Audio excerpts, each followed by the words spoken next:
Hello everyone, this is part 7 of What If Naruto Had Wolverine's powers. Enjoy. Konohamaru opened his eyes in his hospital room. His chest still hurt, but it felt a great deal better than when that shark freak had hit him. His torso was swathed in bandages, and his only clothes were his boxers, with the spiral leaf emblem of Konoha patterned all over them. There were a few minor scrapes on his arms, nothing big, that had also been treated and glistened with the look of fresh ointment. He wasn't alone in here, either. Looking at the chairs beside his bed, he noticed his grandpa leaning back in one, sleeping, and Naruto with Hinata in his lap in the other. The two of them looked pretty tired, but Naruto's eyes were open, and he prodded Hinata into wakefulness. Konohamaru didn't fully understand why the two had gotten married so young, but he'd been a guest at the wedding, standing as part of the groom's family, and the dancing had been kind of nice, even if he was new to it. As Hinata wiped the sleep from her eyes, she stood, and Naruto tapped the former Hokage on his shoulder, even as his wife stepped out of the room. "Don't worry, Kono-kun," Naruto told him. "We were only allowed in if we kept an eye on you for the nurses, and there's someone else out there who wanted to know when you woke up." Konohamaru was wondering what he meant as his grandfather hugged him. "You did well, Kono-kun," the old man was saying, tears in his eyes. "You made me proud. Although you need to work on your defensive skills." Okay, Oji-san, the boy said, as he looked to Naruto for help. The older boy merely shook his head, "You're on your own," gesture, and turned his head towards the door, where Hinata stood with the girl Konohamaru had danced with the previous night, the very one he'd just reacted to save today.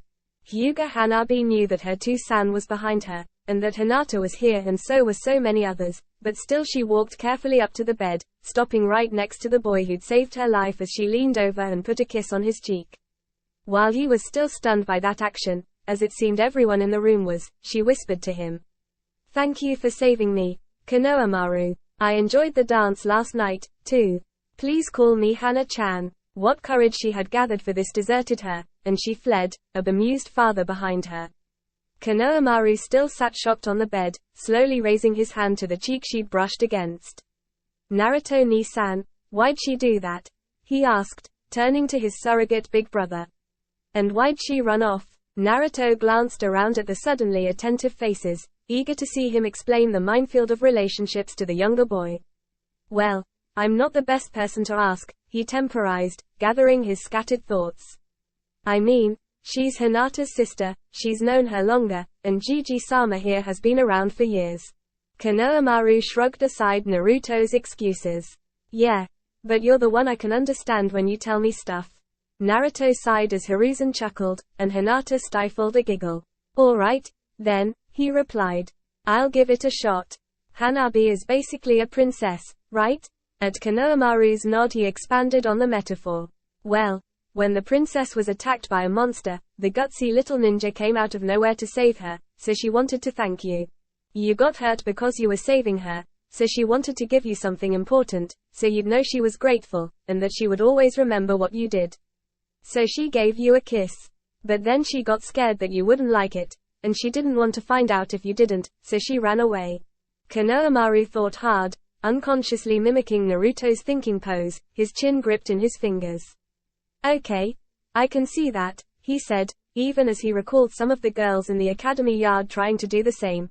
Not that he'd ever let them get close, it didn't feel nice the way they were hunting him. There were only 2 girls in his year that weren't trying to do this to him.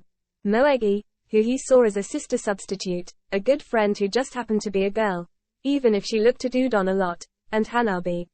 She was usually apart from the rest in class, the others all calling her stuck up, just because she was a Hyuga. He didn't realize he was touching his cheek again, nor that he spoke aloud when he murmured, "So why did it feel so nice?" The bounties that had accumulated on Itachi and Kisame were substantial, and those monies were directed into the coffers of the new Uzumaki clan, and used to improve the estate and the finances. Naruto was still rather frugal, but now that most of the merchants in Konoha were no longer overcharging him, the little he used to spend was going further. All told, the next few days as Konohamaru recovered were pleasant, even if he and Hinata were spending a large proportion of the daylight hours training even harder. Hinata's gravity seals had been increased to 4, even as his reached 6, and they were working on adding other jutsu and improving their fighting styles, a course of action Atome and Ashiguma were only too happy to help with. It was nearly a week after the incident with the two Akatsuki agents that the former Team 8, now known as Team Kurenai, were called to the Hokage's office, where they were greeted by Yamanaka Inoichi and Marino Ibiki, with the Godava Hokage and her advisor. "We have received these from an agent in Kumogakure no Sato," Tsunade said as she placed two books on the desk in front of her. They were bingo books, the collection of bounties placed on various ninja by the hidden villages. Each of the 5 great villages published their own, while several lesser villages shared another few such publications. The two in question were from Iwa and Kumo respectively. Iwa's was expected, of course, with prices on the heads of Ashiguma Daikenshi and Daraseki Atome. They were certain that Iwa knew that they'd been taken into the Uzumaki clan by now, and that this was the Tsuchikage's method of saving face. The other book contained some disturbing changes. Every member of Team Kurenai was in there now. The price on Shino's head was the lowest, a mere 10,000 ryo, where Kurenai, who'd been in the books for some time, was at 30,000. As a further example, Itachi's status in this book had been 100,000, but he was no longer in the pages, and nor was Kisame. Hinata's value was 30,000 alive and unharmed, and half that dead. Naruto had the dubious honor of having a 50,000 ryo bounty on him from the start. Alive was apparently preferred, but dead kicked less. Naruto looked up from the books. "So what now, Hokage-sama?" he asked. This was an official team meeting, and protocol mattered. Tsunade sighed. "This actually limits where I can send you until the matter is resolved. I've sent an envoy to request the crimes you've supposedly committed to be in this book, and to have the evidence of such crimes perused. We may be able to get him to retract the bounties, but until then, I can't send you too close to Kaminari no Kuni. And that's a problem, because I was going to schedule your team to perform a border patrol out that way. What this means is that I have to send Team 7 to do this border patrol, while I send you to investigate this sighting of Kumo ninja in the region of Tanzaku Gai. Your primary mission is reconnaissance, but if you're challenged." The Hokage paused as she assessed her shinobi. "Then, I want prisoners. Ibiki has a much more difficult time getting information from corpses. Since Kabuto's capture, or betrayal," he wavered between the two, depending on which day it was. Orochimaru had trouble getting good intelligence out of Konoha. The few agents he had available were either too obvious, and thus would be caught in a matter of hours, or they were ineffective, only netting him gossip and rumors. It was a pile of sich that he was sifting through, in an attempt to pry the few golden nuggets of actual information through the dross of hearsay, make-believe and innuendo. Then one report caught his eye. Kumo ninja was seen near Tanzaku Gai. If he could get those on his side. A looked at the assassination squad his father had sent him.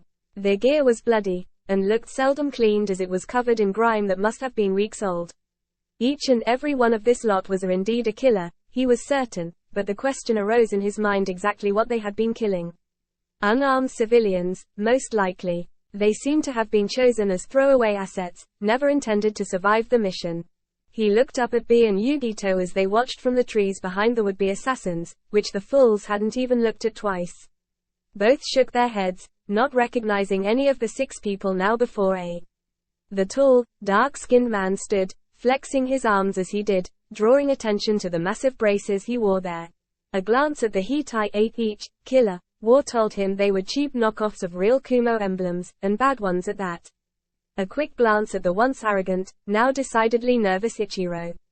According to him, his brother was now under constant guard. If these are the best that he sent us, Kumo has definitely fallen. I'm beginning to wonder if there's any way to save it, A muttered. Ichiro nodded slightly, and held out a scroll. I'm worried. I know Nijiro and I have been a bit puffed up on our own importance, but... Look. I wrote out the jutsu that links twins like Nijiro and me. It only works for twins, but it's not a Kekkei Genkai. If Nijiro and I don't make it, well, this and 2 Jinchuriki should be enough to get Konoha to take you in, I hope. Taking the scroll, Ace slid it inside his flak vest. Turning to the leader of the assassination squad he began to speak. So how do we get into Konoha, then? The lot of you stand out far too much to simply walk through the gates, and B and I are too obviously from Kumo. On the whole, I have to say your infiltration and stealth is subpar.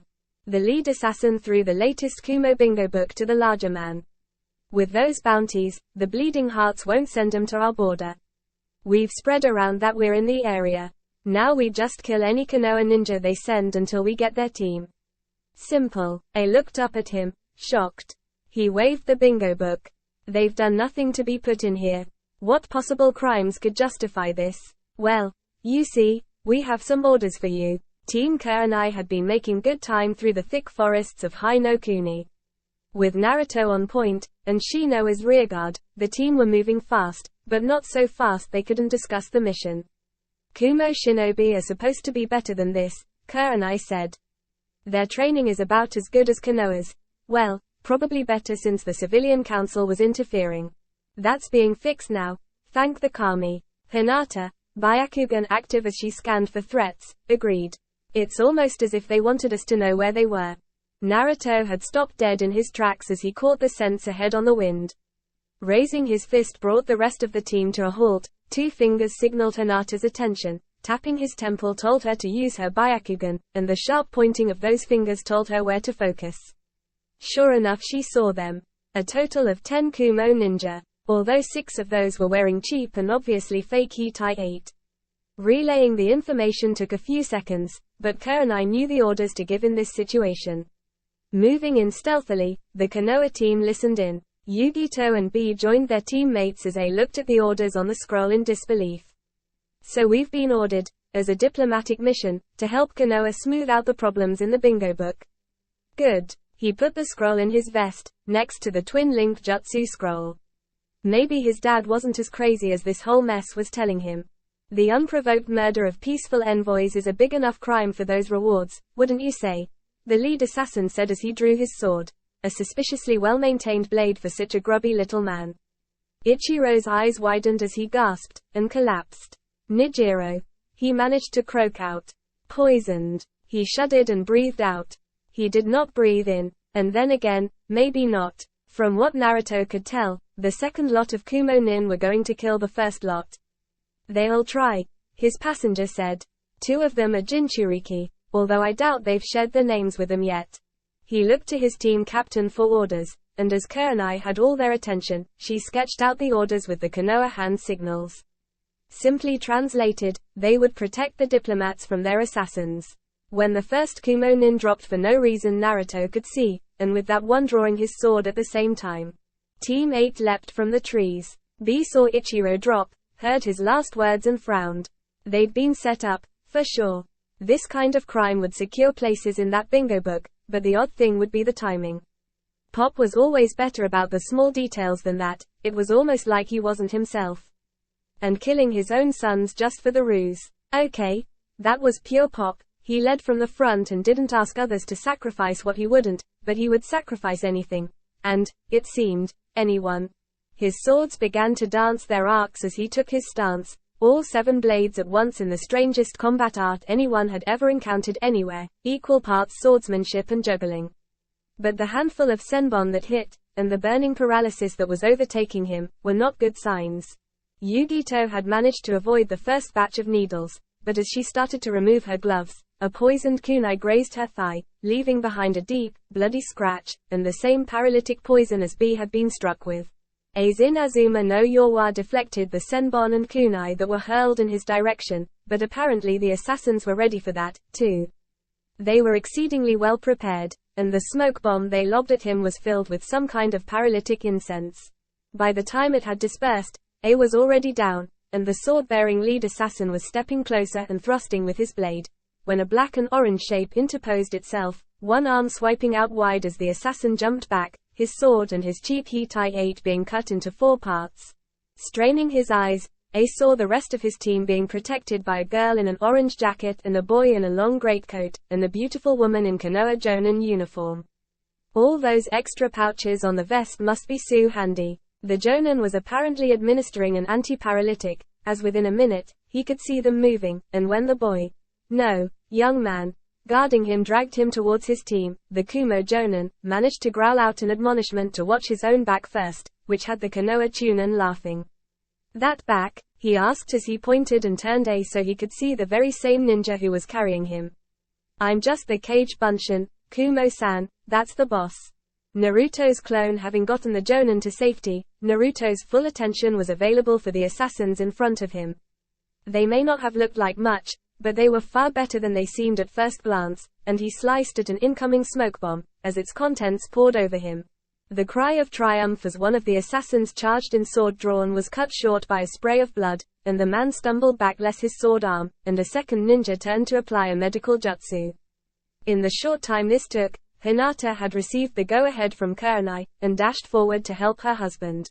The newlyweds stood back to back, and waited. Shino stood guard over the Kumo diplomats, as they recovered, and Kurenai began the hand signs of a genjutsu she'd recently learned from a genjutsu genin prodigy.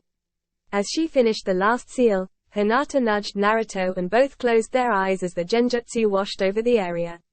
Sen Ten Yumi, with the assassins mostly contained, excepting only their medic, who, being somewhat intelligent, did not want to keep fighting, and the one-armed man, the Kumo Jinchuriki and their captain were free to recover, and after what had just happened, they were only too happy to share their concerns about the Raikage's sanity. There was plenty of evidence of this half-baked plot, and once they got some prisoners back to Ibiki. Turning to Hinata, Kurenai spoke quickly. "We need your fastest squirrel. This information has to get back to the Hokage at once," she said. "Shino, we'll need some guards if your allies are up to it." Almost at once a circle of sparking Kakaichu surrounded the Kumo assassins. "Naruto, what are you doing?" The Konoha Jinchuriki was digging in his pack as one of his clones boiled water. "He's making coffee," Hinata replied for him. "These are special circumstances, and there is something you have to remember about my squirrels." Curious, Kurenai raised an eyebrow, and Hinata went on. "Barring dire circumstances, you should never, ever, caffeinate the squirrel." It took the coffee-jazzed squirrel less than an hour to reach Konoha, a trip that had taken Team Kurenai 3 days in the other direction. The scroll was in the Hokage's hands shortly after that, and the squirrel had returned from whence it came. Tsunade was chuckling as she read the report, and Hiruzen was overcome with curiosity, as she called for a message scroll. "What trouble did they get into now?" he asked. "Team Kurenai have managed to find the supposed crimes that they're in the Kumo bingo book for. Apparently, and let's see if you can follow this closely, they killed some Kumo diplomats. These diplomats received their orders to help straighten out the misunderstandings in the bingo book mere moments before the messengers turned out to be their assassins, and Team Kurenai showed up just in time to save them." So, Hiruzen picked up on the train of thought. So they saved the people there in the bingo book for killing, after they were put in the book for killing them. Kumo Gakure is going to be such a laughingstock after this. On Tsunade's orders, a response team was quickly assembled and sent to take custody of the assassins, and to deliver new orders for Team Kurenai. Orochimaru was disappointed by the showing these so-called assassins had put on. He didn't want to tip his hand too soon, and if what he'd heard had been even halfway accurate, the girl had destroyed Itachi and the boy had eliminated Kisame. The rest of the Akatsuki would be looking into that problem, although their leader's unreasoning focus on Jinchuriki was of such intensity they'd have been looking that way anyway. But if what the Lost Sannin suspected was true, then there were currently 3 Jinchuriki down there, odds he doubted even he could overcome. No, there would be another day, another place, and perhaps he'd still be able to get some Uchiha eyes. He just needed the right plan. As he slipped away, his mind forming and discarding schemes, he vaguely wondered why the Akatsuki was so obsessed with the Biju, beyond the obvious, of course, but if it was just power they wanted, then why did they want to collect them all? In a hidden chamber, before a truly ugly statue, 8 shadowy figures gathered. One of them, a man with a spiral mask with a single eyepiece, was uncharacteristically silent, where he would normally have been annoying the others with a strange voice and half-mad antics. The news about Itachi had hit him hard. There was some weakness to the Sharingan after all, like the blind spot of the Byakugan, that an enemy could take advantage of, but he didn't know what it was. And the bad news didn't stop there. The Sambi is no longer contained. Yagura was killed in the Kiri uprising, and even now they are replacing him. They received assistance from some new hidden village calling itself Shiogakure no Sato, and the Sambi's essence was dispersed. It could be anywhere from 2 to 20 years before that blasted turtle reappears. The speaker, Akasuna no Sasori, was a former Suna ninja, and seemed more than a little upset that his target had been lost. "I recommend that we move on to the next target." The leader, who was easily recognized by the black metal piercings all over him and the purple eyes with 6 concentric circles in each, spoke. That will not work. We have come across information that has caused us to re-evaluate our current methods. All the biju must be manifest and contained at the time or this will not work. In addition, the biju must be returned in the same order from how they were separated from the original, from least powerful to most. So we will gather our information, and recruit back to full strength. Can we recover the missing rings? One of the shadowy figures looked to be wearing a Venus flytrap to hide his face. I doubt it, he whispered, but the attempt will be made. Do we know of any who will be strong enough to replace the renegade Uchiha and one of the 7 swordsmen of the mist? We do not, the only woman among them said. I will be keeping an eye on those who might fill such a role, and will do the recruiting personally. Again the leader spoke, addressing 2 of the others who had not yet spoken. I don't care how much is offered in any bingo book, the 2 of you are not to pursue Uzumaki or his team until I give the go-ahead. Once we have his biju, then we can worry about the bounties, not before. The spiral-masked figure spoke up. Perhaps if we wait long enough, Konoha will gather the biju for us. One-stop shopping, fun for the whole family. The journey back to Konoha was a little more difficult with a half-dozen assassins as prisoners. Naruto was not confident in his ability to place living beings into storage scrolls, and have them come out alive at the other end. Once the retrieval team caught up to them, they could travel faster. The arrival of the Kumo diplomats that the messages said that the Uzumakis and their team were in the bingo book for made quite an impact, especially when it came out that the only reason that they'd survived was the people who supposedly killed them. And that they'd been given orders stamped as having been issued before the killing, after the bingo book was released. It was a huge tangled diplomatic mess, and a great embarrassment, not only for Kumo itself, but also for the holdouts, those who felt that Naruto was the demon within him regardless of the evidence to the contrary and had called for him to be turned over. Surprisingly, very few of them had been tampered with, as the civilians and shinobi on the council had. Tsunade chalked it up to ignorance and stupidity, and let the pig-headed fools be, until they broke a law of course. Konohamaru was back at the academy that day for the first time in a week. Once the Hokage had pronounced him fully recovered, and he would know better, he couldn't wait to get back. It was here that he found a slightly miffed pair of friends, Moegi and Udon, who'd been very worried about him since the incident. They knew that adults tended to put the best spin possible on things for children, and weren't sure if he was really okay or not. After greeting him, and blowing off their worries as nothing major, he turned and looked around the classroom. Hanabi was sitting alone, as she had gotten used to, since most of the class insisted on judging her by her family name.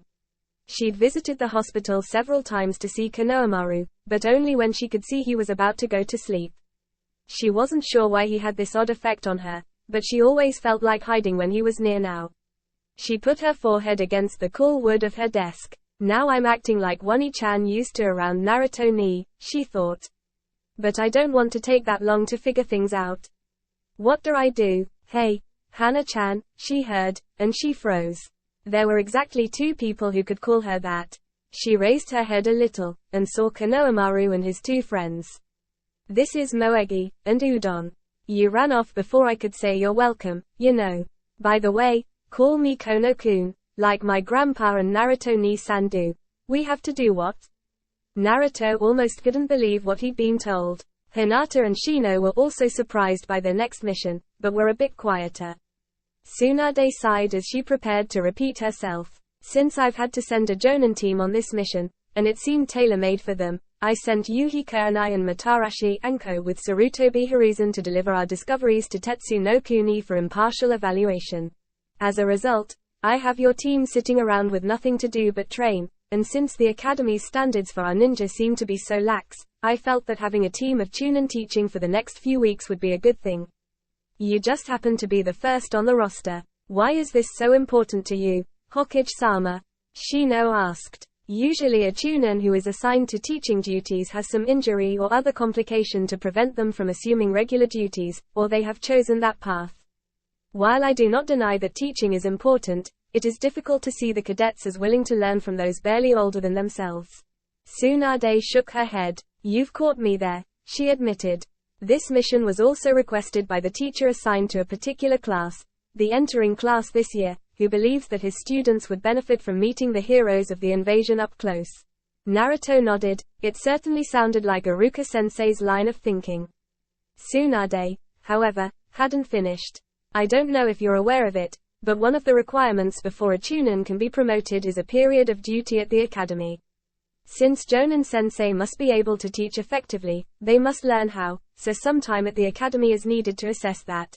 Each of you will need to figure out what field from the curriculum you will specialize in, and prepare a lesson and grading plan. Shizune will give you some scrolls on the curriculum and possible teaching methods and styles. Dismissed. On reaching Ichiraku's, Team Kurenai had been discussing the shortcomings of the listed curriculum as compared to what they'd actually been taught. Hinata had decided to snap up the option to teach chakra theory and control, where Naruto knew she'd excel. Shino surprised him by opting for the physical side of the learning, claiming taijutsu and weapons as his new domain. Naruto was still glaring at the list of subjects as he devoured his beef ramen. He had an idea, but it had been quite a while since he'd done anything like it. Almost 4 years. No, it would be 4 years in just a few weeks. Team 10 arrived while they were eating. Not such a surprising event, as Atome and Choji both ate quite a bit, and had convinced Ino that more exercise would help keep the extra food away from her hips. Their last mission, with Shinshi-sensei, had been an escort task for a small caravan, and the bandits they'd faced had been numerous, if not particularly skilled. From the story they told, Ino had been very glad for Shinshi's harsh training on more than one occasion. On learning of Team Kurenai's next assignment, Ino was startled. No way. You haven't even been out of the academy for a year, and the Hokage already wants you to teach. It makes sense, kind of, Choji said between bowls. They made a big name for themselves at the Chunin exams, and the kids at the academy will have heard a lot about them, maybe enough that they'll pay attention. Atome frowned a little. She was sure they were overlooking something. Which class is it? She asked, hoping to jog her memory that way. Entering year, Naruto said. We're apparently young enough to be a novelty, and old enough that they might listen. You mean, the class with Sarutobi Konohamaru and Hyuga Hanabi, among others? Naruto stopped in shock. You're right. He realized. What am I going to do? Gigi-sama's going to kill me. Why? Hinata asked, and he handed over the sheet with the course he was planning to teach. Stealth, situational awareness and traps. Team 7 arrived at the gates of Konoha exhausted. The border patrol had not gone as planned, with ambushes and traps laid out for them on the Hinokuni side of the border. Most of these were by Kumo nin, although not very strong ones, rather it felt like some kind of test for the Kumo genin. Kakashi's orders had been to return the prisoners they took to Kaminari no Kuni, a task that he'd been able to accomplish by dropping the genin teams into a box on a wagon going that way. His genin had been forced to push themselves as never before, and as far as they were concerned, their relief had not been soon enough. The masked jonin looked him over. Despite the rigors of their mission, the team was in fairly decent shape, although the curse mark had forced Sasuke to be miserly with his use of chakra and especially his Sharingan. If he used either for too long, the black chakra tended to leak into his own. No one had the least idea of what this stuff was, nor of where it came from, but the effects were unpleasant enough that avoiding its use was a good plan. He was the worst injured of the team, with a gash on his outer right thigh that they'd barely managed to keep from infection as it slowly healed. Now if only I had Naruto's Kekkei Genkai, Sasuke thought, then I'd have been healed within seconds, and this whole patrol would have been a walk in the park. Naruto's presence in the Kumo bingo book they'd captured had been a startling revelation, as had the rest of Team Kurenai, and the disbelief that they belonged there yet lingered in Team 7's minds. Kiba was nursing Akamaru. The poor hound had taken a kunai to the hind leg in their last fight. It wouldn't have been a serious wound for a larger hound, but as it was, Akamaru was unable to walk. Guys, I have to get home and get Hana to help Akamaru. You take care, he called over his shoulder as he took off. Kakashi nodded. I'll take care of the report to the Hokage, he said. The two of you should visit the hospital, get something to eat, maybe visit the hot springs to relax. Take care and take it easy. As their Jonin sensei disappeared in a swirl of leaves, Sakura wordlessly offered Sasuke her shoulder as they turned towards the hospital. She'd somehow instinctively figured out the secret behind Tsunade-sama's incredible strength, although not her endurance. She didn't ask or force him to do anything, she was just there. It was somehow easier to accept, when she was pretending not to offer. They were passing the academy when they saw the members of Team Kurenai. Well, Hinata and Shino, anyway. Shino was leaning against a tree while Iruka-sensei watched his students. Hinata was demonstrating the leaf floating technique, but with a difference. To truly achieve better control, she said as she twirled a leaf over each finger on her hand, practice until you can manage this, and then, she paused concentrating a moment, and the leaves began to twirl in opposite directions to their neighbors. Sakura didn't think she could manage that. This can take a while to master, but if you can manage this, many other techniques will come to you far more easily. As Sasuke grunted, Naruto stepped out of the shadows behind Hinata, delivering a quick kiss to her cheek, which caused the children to giggle. All right, he announced, I'm Uzumaki Naruto, and I'll be teaching you the last third of our lesson. Now, all of you have different levels of and control of your chakra, and Shino already covered the regular combat arts, so I'm going to teach you the equalizer, the art of fighting without being there, and how to maintain situational awareness. Each of you has a number on a note taped to your back that I put there a few minutes ago. These numbers will tell you your teams for this exercise. He pulled out a scroll and unsealed a number of boxes. The teachers here will recall the days when I was a terrible prankster, pulling pranks on Anbu, villagers and shinobi alike. It would make people angry when I caught them like that, and then I would get chased all over the village. After my abduction, I became a bit more serious, and it came to me that had I chosen, the harmless pranks could have been so much worse. Substitute exploding tags for the paint I used, and we wouldn't have such a wonderful monument of the Hokages to admire. At this, every child looked up at the mountain. Naruto smiled, a foxy grin that conveyed a sense of great mischief. The key to all pranks is that they are simply non-lethal traps, intended to amuse everyone, except the poor person caught in them. You need to plan. Remember this. Prior planning prevents poor performance. As the class chorused after the blonde youth's words, Sasuke snorted, but not contemptuously, as might once have been the case. As he and Sakura continued their journey to the hospital, he spoke. I wonder if the Hokage realizes exactly what she's let Konoha in for. The biggest gossip around the village, Ino found, involved the name Uzumaki in one way or another. If the people discussing the name were older, there was often puzzlement in the voices, or someone firmly setting out some information. If they were younger, it was almost hero worship in some cases, especially if the kids involved were of an age for the academy. Shino seemed to be granted status as an honorary Uzumaki, as far as they were concerned, and the lessons their team taught were talked into the ground. As for those people of their own age, the talk often centered around the surprise of their marriage. The new Team 8 and their sensei, Itsuru Shikunshi, were originally the team from Kumo that had taken part in the Chunin exams before defecting, and now there were other Kumo nin here, but whether they would stay Kumo or not was a matter of much discussion, and once again the Uzumaki name was right in the middle. As the blonde Kunoichi hated to be the last with the news, even if all she wanted to do was say, oh, that, dismissively, she had begun to research the name.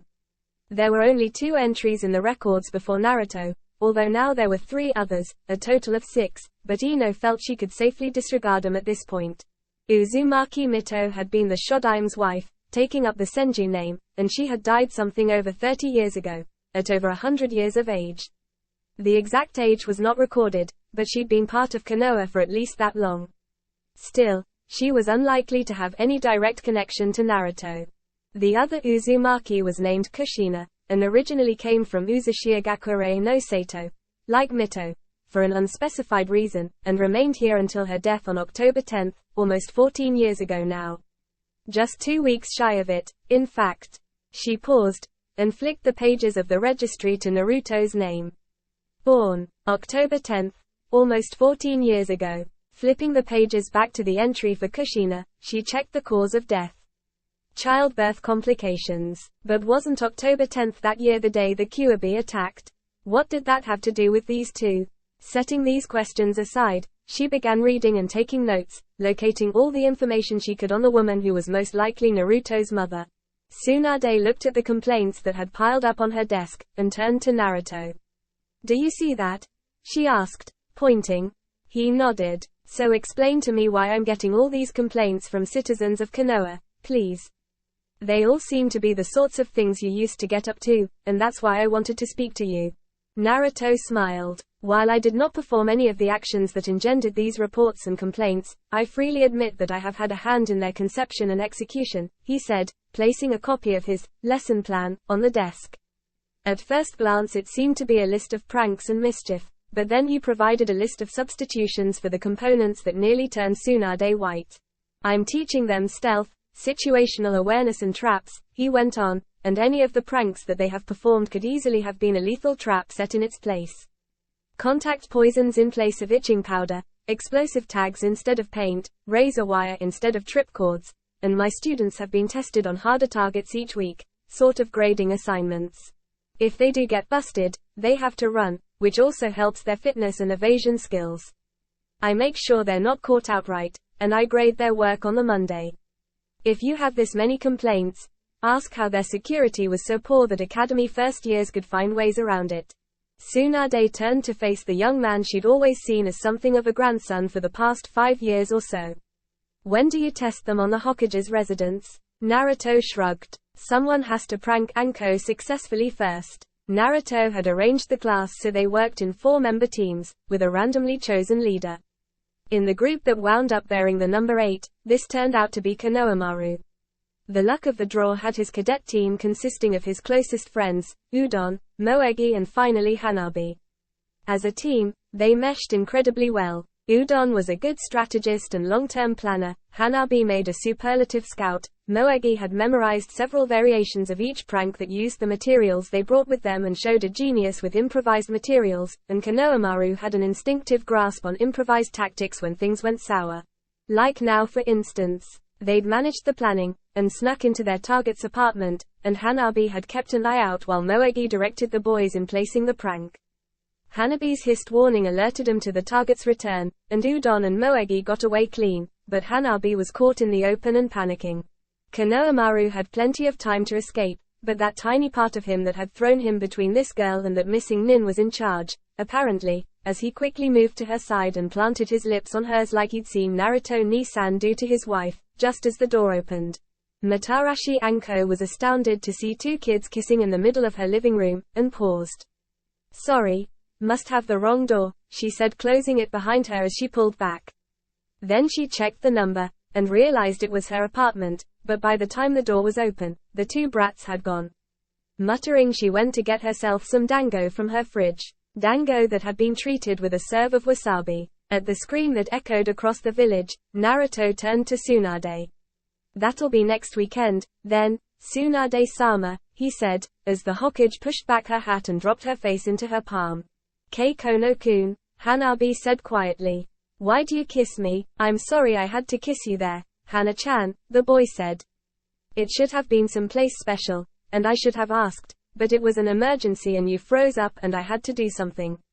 I hope this doesn't make you mad. Hanabi thought carefully. That had been how Wani-chan kissed Naruto ni, she knew. It wasn't bad. It was kind of nice. The next one had better be in the right place and time, then. Konohamaru's mind blanked as they hurried to meet the other 2. Next one, he thought, and a goofy smile spread across his face. Hanabi has been telling me about the lessons you are giving at the academy, Hiashi said, as his eldest daughter carefully and precisely prepared the tea. Naruto preferred coffee, but there was something relaxing in the ceremony, she found. He'd learned how, for her, but it was still far and away more her style than his. Now, she offered her father the tea. What exactly is it that concerns you about this, father? She asked as he sipped gently at the brew after the requisite pause for contemplation. Have I done anything wrong? No, he replied. Far from it. You have instituted a grand change, one I had failed to convince the Hyuga elders to permit. Your mother believed that the cadets would benefit from instruction in our chakra control exercises, but the elders forbade her from teaching them, something they seem to have forgotten to do with you. And now it is far too late for them to forbid you anything, as they have no authority over the Uzumaki. It is well, daughter. It is well. They sat there for a while, sipping their tea, with Hinata basking in the glow of her father's pride in her, and waited for Naruto to return. Ino was patient and careful, with her plan forming quietly. Her first accomplice had been successfully recruited within days of her locating the information on Naruto's mother, and at that accomplice's suggestion, she had expanded her list to a large number of academy students and the Hokage, as well as a number of others from around the village, and she was waiting for the last 3 possible accomplices to invite into this little conspiracy. As the trio of targets entered the village, she approached them, putting her request in quick, simple terms, to which they agreed. As Ino walked away, knowing the preparations that were taking place, she smirked. Soon, Uzumaki Naruto, she mused, soon you will get exactly what you deserve. Naruto woke on a day he normally considered the worst in his life, to find himself strapped firmly into a chair in a dark room. He wasn't alone, he could hear the others, and with a bit of effort, smell them too. No one was scared or fearful, and there were no scents that he associated with stress, pain or other things to be expected from captivity. A single candle lit, and Ino stood before him. Uzumaki Naruto, she said solemnly. There has been a great injustice arrayed against you. Those of us here gathered stand here to make this right. I am the one responsible, and so I am the one to lead you through this night, a right that each and every one of us, save only you, has been subject to. A second candle lit, revealing Hinata, and Ino continued. Despite the darkness of your life, you have found a companion, someone to show you how to walk in the light of love, and you had the good sense not to let her go when you stumbled into her heart. Shino appeared, illuminated by his lightning Kakaichu, and Kurenai lit her candle. When others saw you as you should have been seen all along, and accepted you for who you are, you did not push them away. You valued them, and grew stronger for them, and for their own sakes you helped them grow as well. Ino signaled to everyone in the room, and they all lit their candles. Everyone here has been touched by your life in one way or another, and we have all come together for this most solemn rite. Naruto was starting to worry, now, as things seemed to be getting serious. What injustice did these people set themselves to right that would be this dire, that it took all the people whose lives he'd touched? As each and every person in the room drew in their breath, he braced himself for the worst, as they began to sing. Happy birthday to you. After he'd been set loose by Hinata and kissed and hugged soundly, he guessed it could have been worse. Hinata had to have helped the pranksters, or he would have woken in a moment at the unfamiliar scents, and Ino had been the instigator of the event, so Naruto's first real birthday party could be considered a success, even if the usual festival was going on outside. The presents tended towards the practical. Jutsu scrolls, dining vouchers, even Tenten gave him a voucher for a free weapon fitting at her father's store that covered both him and Hinata. Ino's gift, however, a collaboration with several jonin and the Hokage, was different. A large book, an album of pictures and stories, about one Uzumaki Kushina. The book was only half filled, though. I'm sorry Naruto, Ino said. I tried, but I couldn't find anything about your dad, not even his name. Naruto waved aside her apologies. I'm sure several people know who he is, Ino, he said. I know his name, and why he stayed a secret, and exactly what it means. Maybe someday I can tell everyone, but for now he has to stay a secret. He held his Hinata Heim close and tight. He'd shared the secret with her and she'd agreed, if reluctantly, with his reasoning. Still, it was a good night, he felt. Anko was staring at him. How do you do it?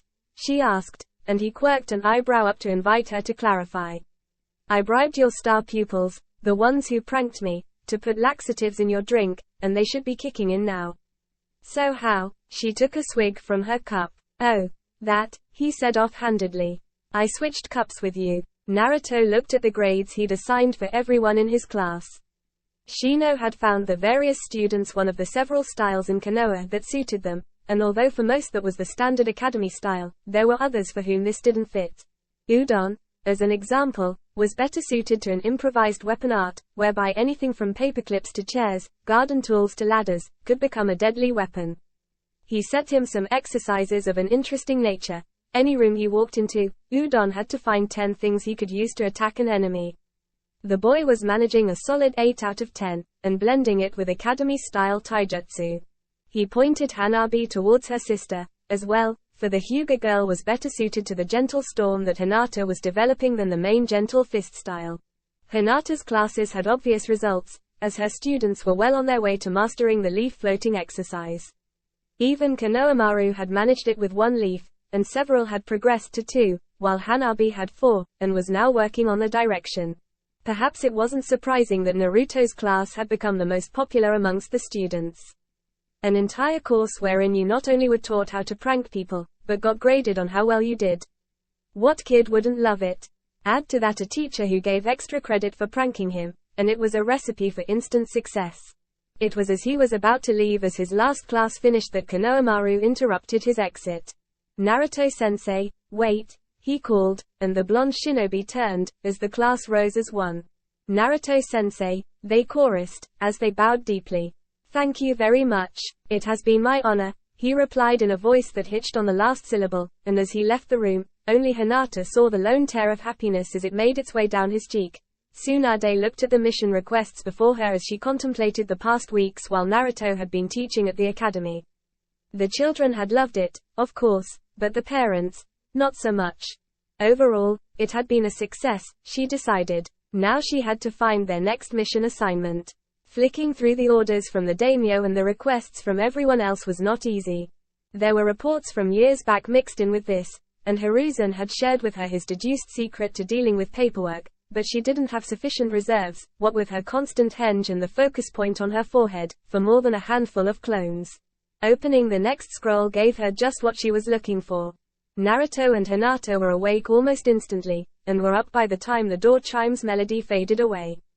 As Naruto, quickly dressed in his working clothes, opened the door, Hinata was already preparing a quick breakfast of rice balls and tea, or coffee for her husband. Naruto's shadow clones were doing a quick cleaning run, and by the time Kurenai had reached the table, a place had been set for her, as well, and the clones were dispersing, their chores complete. As they ate, their sensei explained her arrival. The Hokage wants Team Kurenai for a specific recovery mission, she said.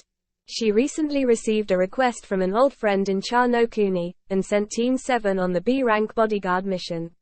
However, Master Jiraiya's spies have reported the movement, from of a renegade Konoha shinobi, a traitor by the name of Rokusu Aoi. He was of similar mind to Mizuki, and we believed he tricked the genin who was actually accused of the crime into running with him, although it was reported by the ninja sent to deal with them that the boy was dead. She paused, and looked at the couple in front of her. We have since discovered that the boy is still alive. In fact, he is most likely the runner that we just sent Team 7 to guard. Marino Adate. Both Chunin gasped, and Hinata was the first to recover her voice. Is he any relation to Ibiki-sama? At Kurenai's nod, the two looked at each other. Ibiki was also the ninja sent after them that day. I believe it was 5 years ago, plus some months, Kurenai added. I doubt he'd have let even his little brother go if he wasn't convinced of his innocence in the theft, but he never did think Adate was suited to be a ninja. She sighed. But that's not important now. Your mission is to deal with Aoi, and recover the artifact with which he bought his way into becoming an Jonin, the sword of the Nidaime Hokage, the Ragin. Wait a second, Naruto said, rising quickly to his feet with his hands on the table. What do you mean, your mission? Aren't you coming with us? Kurenai shook her head. Tsunade-sama wants you to do this without me. Apparently the results from your last mission were impressive. Now she wants to see if the quality stays the same on other missions. Instead of leading you, I'll be covering the basics and practice of genjutsu at the academy for 3 weeks. Oh, and Naruto, Anko would still like how did she put it? A frank and pointed discussion with you about one group of cadets and 2 switched drinks, whatever she means by that. Wow, look at that, we have a mission to do, what awful timing, he said quickly, a large and nervous grin across his face. The forest flashed past as the 3 shinobi, operating as Team Uzumaki for this mission, with Hinata in charge, raced towards the border with Kawa no Kuni. Unless this Aoi was a complete fool, he would avoid Hai no Kuni like the plague, which meant that to get from Omegakure no Sato to Cha no Kuni, he would have to go through the river-studded nation and charter a boat at the port. If they could intercept him, Team 7's job would be a lot easier, but if not, they were certain they could track him down. The silence as they ran and leapt, their pace eating away the miles, was comforting, especially to Naruto, who didn't hear an irritated Anko coming after them. I see him, Hinata said, staring out at the ship receding on the horizon. He's out of reach, unless we could suddenly fly.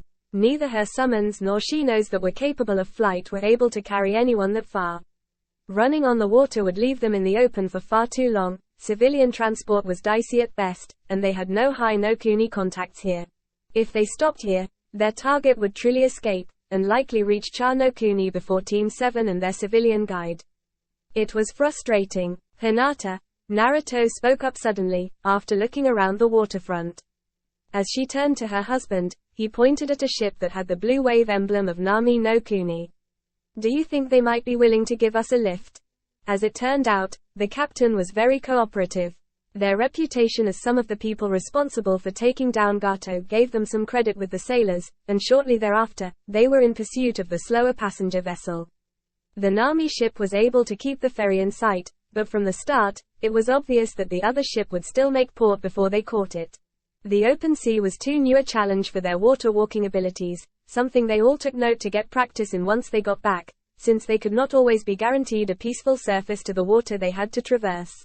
As the passenger ferry began to dock, the Konoha Shinobi could wait no longer.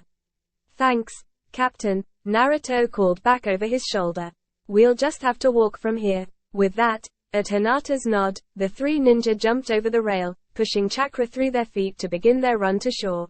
Rokusu Aoi glared back at the Nami vessel in time to see three figures leap from the side and begin to run towards the shore. Ninja. Turning to his team, he pointed. Those ninja, I need you to scout and tell me where they're from, and what they're after. Then we can meet up with the client. Oh. And if they spot you, kill them. As he went to leave the boat, he glanced back over his shoulder. Perhaps the Wagarashi weren't the only ones hiring ninja to manipulate the race, although all the stories of the Wasabi had him as more honorable than that. Oh. Well, all men bleed the same color. Mubi looked across at Kagari and Obara, who each signaled their readiness. As they held themselves still, they were alert, ready to act as soon as the traps went off. The three ninja that were following him entered the clearing and froze, right in the middle of the traps, and the ninja revealed themselves on the branches as their targets stood there helpless as the ninja wire entangled them inescapably, and the explosive tag-laden kunai thudded into the ground around them. They were from Konoha by their Hitai 8, the one in the long coat and dark glasses wore his on his brow, and the other two, a boy and girl in matching jackets of orange and black, wore theirs around their necks, and all three were clad in the dark green utility vests that marked Konoha Chunin. Despite being near Jinin, they knew enough of E's past that he wouldn't want any Konoha nin chasing him down. They also clearly remembered these three as passing those blasted Chunin exams last month, when the nin had been disqualified from the exams in the second round in minutes. It had to have been a setup. Hey, Obara, Mubi called out, they're your tags, what do you think? Obara favored the kunai with explosive tags, but waved to Kagari first. More oil, he said. Then we can have a barbecue. Kagari flicked his hands through the jutsu and braced, spraying the oil from his mouth over the three trapped ninja, and as Mubi lifted his crossbow, Obara set his hands in the right seal and channeled his chakra, setting off the explosive tags. As the clearing was engulfed in flames, a roar of fire dragging the air inward for a moment, Mubi took out the directions Aoi had given him. Now to see where Aoi wanted us to meet up. He was distracted momentarily, by three popping noises from within the flames. He didn't recall seeing anything in the clearing that would do that. The scroll with his directions was snatched from his grasp by a feminine hand, while another hammered him in the gut, and a hurricane of chakra powered through him. The last thing Mubi heard before consciousness abandoned him was Hinata's soft voice. Arigato, Am-san. We needed that scroll. Kagari couldn't see well through the leaping flames, but he thought someone had appeared on the branch next to Mubi, and was about to investigate when the swarm of insects rose from under him, engulfing the hapless ninja and muffling any noise he might have made, the crackle of their lightning chakra discharge lost in the noise of the fire in the clearing. Obara was startled by the popping sounds, and the white smoke that replaced the three Konoha ninja in the clearing immediately informed him of their actual nature, shadow clones. As he began to form the hand signs to the Kawarimi no Jutsu, expecting himself to be attacked at any time, he felt three sharp points against his belly, and sharp pain in both hands, which had been pierced by three exceedingly sharp claws made of some strange alloy that emerged from the hand of the male ninja in the orange jacket. No hand seals, Naruto said quietly, no jutsu. Please don't resist, you're in no shape for it. The ninja could only agree. The scroll was sufficiently detailed as to where the shinobi were to meet the clients, but did not reveal the path this Aoi was planning to take to get there. Naruto was barely able to make out a scent on the scroll, but it belonged to the crossbow-wielding shinobi. Hinata's Byakugan seemed their best bet for locating the treacherous ninja, but she had to have him in range. After divesting their prisoners of any weapons and equipment before tying them to a tree with ninja wire. Hinata was a little generous. Or she was imitating Anko, as she left an emergency medical kit sitting on a log on the opposite side of the clearing from the bound ninja. Kagari had a number of senbon, which Hinata claimed, while Oboro's explosive tags were taken by Shino, and Mubi's crossbow and bolts found their way to Naruto. Leaving the secured shinobi to wake on their own, Team Uzumaki raced through the trees. Oboro looked around at the clearing. They'd been nice enough to bandage his hands so he wouldn't bleed to death, but the bandages, in combination with his injuries, meant he couldn't make hand seals, nor could he effectively attempt escape.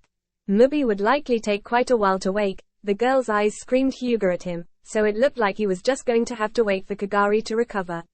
Oh, well, he thought, it could be worse, it could be raining. In the distance, there was a rumble of thunder. Aoi heard the three ninja racing towards him from the trees.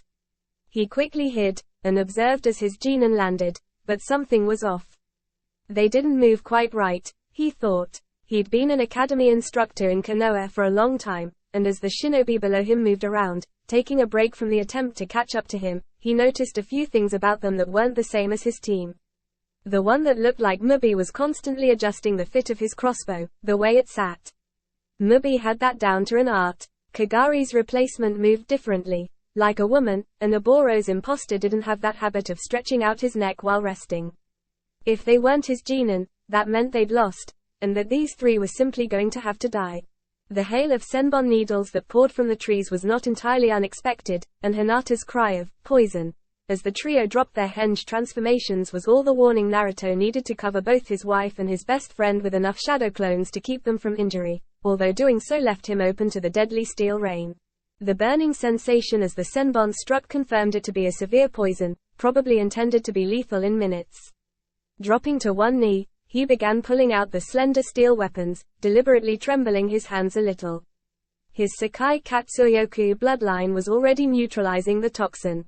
Hinata and Shino had ducked behind trees, and although he was tempted to signal the plan to them, Aoi would understand such signals as easily as their intended recipients. With a look towards Hinata, a puzzled demeanor that he hoped she could see through, he collapsed. As Naruto fell, Hinata almost darted out after him, but forced herself not to leave cover. Naruto was down, and she wasn't sure how quickly his bloodline burned through poisons, or even how effectively. But there was nothing to be done about it at this point. Her Byakugan was active, and telling her where Aoi was, and that Narukun's breathing was steady, unchanged. He hadn't been that affected after all, so he was trying to deceive the former Konoha ninja, and her reaction had to be as real as possible.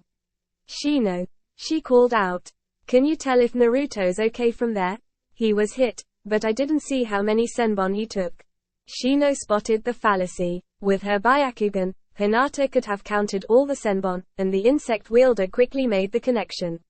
I'm afraid not, he replied, releasing a large number of his Kakaichu to circle the area.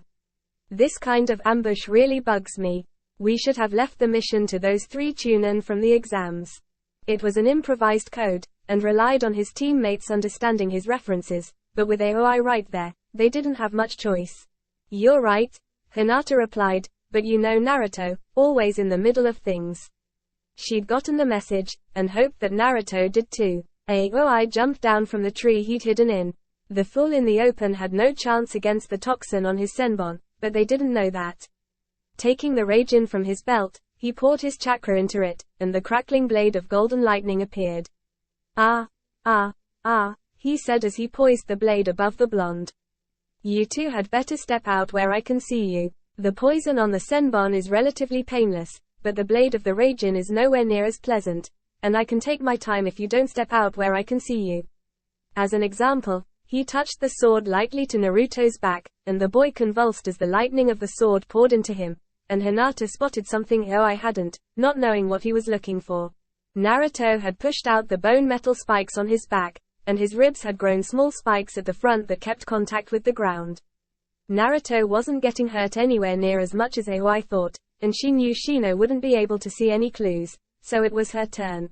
As the girl stepped out from behind the tree, AOI leveled the Ragin at her, then saw her eyes. She was a Hyuga, but that meant she knew exactly how many Senbon had hit her fallen friend, and the responses after that had the feel of some kind of team-based code, now that he knew to be suspicious. Whirling about to his left, he saw the Kakaitsu and flickered his left hand through a series of one-handed seals. Gaokakyu no Jutsu. The fireball tore through Shino's swarm, and the Aburame Chunin winced, feeling the lives of so many of his allies vanishing forever.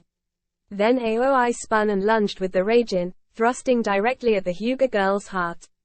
It never got there. The boy who'd been lying in the open all this time had surged to his feet, claws of odd metal emerging from his hands with a meaty, snicked, and lacing around the blade of the Ragin, pinning it in place. The lightning was surging into the brat, but it wasn't having any. No, it was hurting him, and the smell of flash-burned flesh was there, but the young Chunin was ignoring it.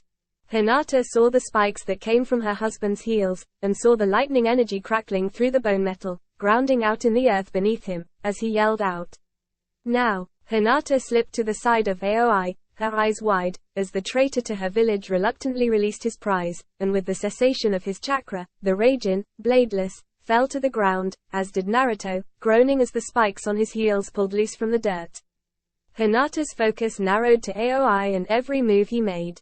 He was going for a different weapon, maybe not one as good as the Ragin, but still. Uzumaki art, the young Kunoichi said, and E's eyes widened. He knew that name. Gentle storm, 8 winds, 64 thunders. No one else there could see how time seemed to slow for her, although Naruto's whisker marks had flared blue, and he could feel the speed at which she moved as he pushed himself up far enough to watch the finale. The path to the 64 prime tenketsu were wide open to her eyesight as she struck, her chakra hammering with the elemental force of a thunderstorm while leaving little physical damage, as she pretty much destroyed the renegade's chakra network, strike after strike, starting with his arms and overwhelming him in short order. As the battered and powerless form of the former Konoha shinobi crumpled to the ground, Hinata dropped to her knees. That was more draining than I thought, she noted, panting a little as her Naru-kun levered himself off the ground and made his way to her. The faintly burned smell he gave off was fading as his Kekkei Genkai mended the damage, and he lowered himself to sit beside her. Shino, too, sat down, although on a nearby rock. My primary colony took quite a hit, it's at 60%, and my secondary is at 80%. If we can avoid needing to do this again. Naruto nodded. His vision was still a little blurry. Even with a lightning affinity, letting that much power flow through him had really hurt. As soon as I'm not seeing double, I'll seal him in a prison scroll. It'll hold till we get back to Konoha. Travel back was at a more leisurely pace, and the captain from Nami was happy to deliver them to a port in Hai no Kuni. From there it was a matter of days to return. As they crested the hill to see the gates of Konoha before them, Naruto embraced Hinata. They were home. Ibiki was very happy with the souvenir they brought him, although Rokusu Aoi, not so much. The suggestion that he share breaking this traitor with Enko won Naruto the Kunoichi's forgiveness for the pranks. Tsunade was pleased to receive the Ragin, and took them to a training ground to show them why it was considered a treasure of Konoha. What size blade did Aoi make? She asked. Approximately the size of a katana, by my estimation, Shino supplied. That's because he didn't have a lightning affinity, nor did he have large reserves of chakra, Tsunade explained. My great-uncle used to say that Ragin's size was based in those. I myself don't have a lightning affinity, but my reserves are larger than his. The blade she managed to generate was a good foot longer than E's. When offered the chance, the 3 Chunin jumped at the chance to see how big they could make it. Since all 3 had the affinity, it was decided that Shino would go first. The Ragin in his hands was somewhere between the Hokage's effort and the size of E's, but a large part of Shino's chakra flow did go to his Kakaitsu. Hinata focused on the weapon, and her blade resembled the sword Zabuza used, before Naruto had truncated it. When Naruto lifted the hilt, he managed a blade of twice that size easily. As she locked the Ragin away, Tsunade hoped that Naruto never needed to take up this blade, and that he never needed to use the Kyuubi's chakra through it. Bring him to me, they were ordered. I have no patience for his wants and desires. Go into that pitiful village, find him, break the seals binding his curse mark and bring him to me. I will have those eyes. And so the remainder of Orochimaru's elite set forth. Their target was Uchiha Sasuke, and there was no room for them to fail. The three who'd survived the Chunin exams and the botched invasion were joined by their predecessor, who had been recovering his strength for just such a need. Kaguya Kimimaro was again leading the Oto elite. Time was short. Sasuke sat in the tree contemplating the future. His brother was no longer a factor, caught and blind as he was, and rebuilding his clan was a matter of his own choice now. He still trained hard and the missions he was selected for were a decent challenge, but there was something missing.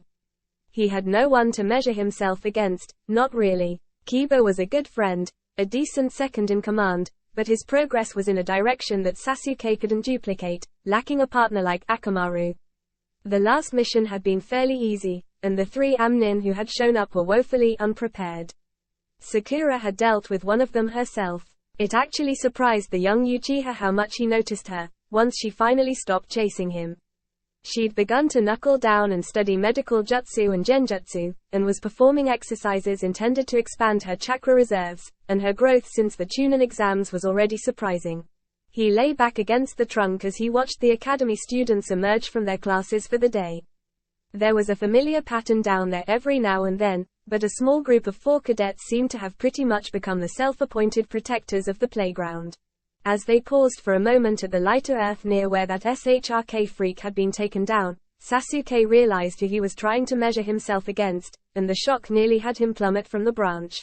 Naruto. Ever since his abduction all that time ago, Naruto had been improving.